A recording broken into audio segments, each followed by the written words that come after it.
Hello everyone, welcome back to my mister and Mrs and daughters blog. আপনারা সকলে কেমন আছেন? আশা করি ভালো আছেন।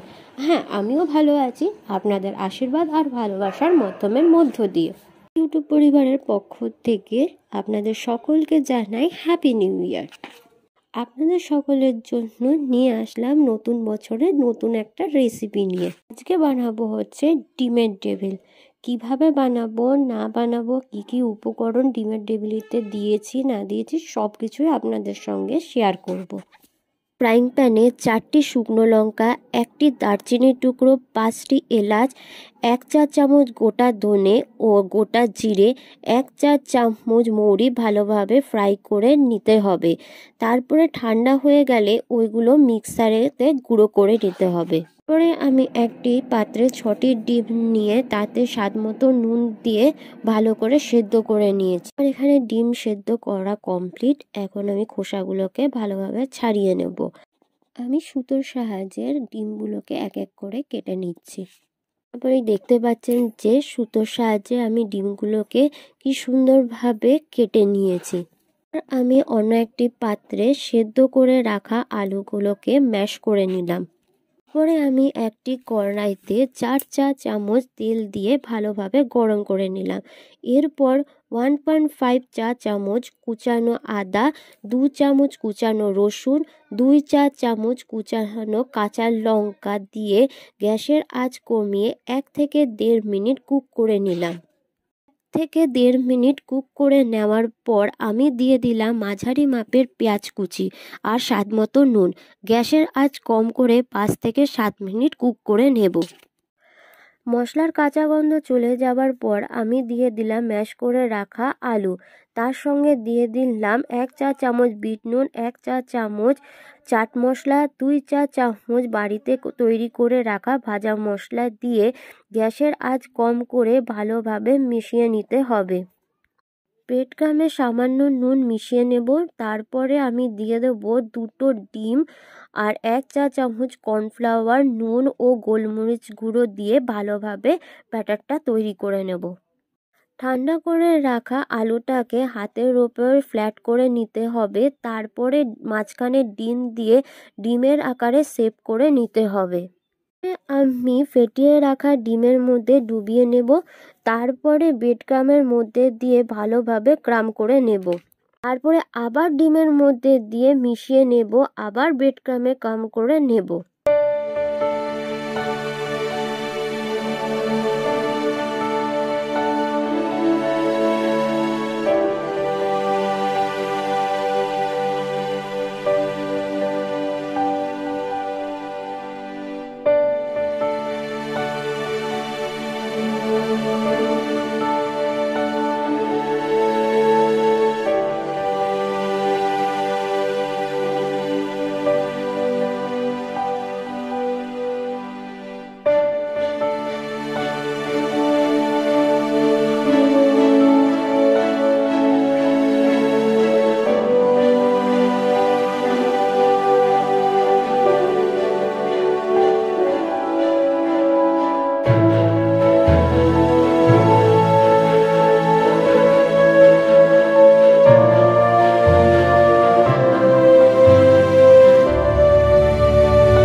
পাচ্ছ যে সবকটা ডিম আমার ডেভিলের আকারে করা হয়ে গেছে। এখন ফ্রাইং প্যানে ফ্রাই করে নেব।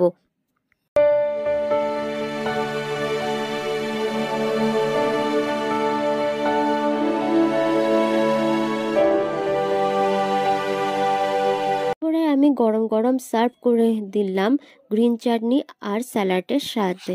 সসের মধ্যে ডুবিয়ে ডিমের টেবিলটা যখন মুখে দিলাম, আর আমার মুখের এক্সপিরিয়েন্স দেখে আপনারা অবশ্যই বুঝতেই পেরে গেছেন যে ডিমের টেবিলটা কতটা স্বাদ হয়েছে। সত্যি বলতে গেলে বাইরের ডিমের টেবিলের তুলনায় ঘরের ডিমের টেবিলটা অসাধারণ হয়েছিল।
গ্রিন সসটা আমি নিজে বাড়িতে বানিয়েছিলাম।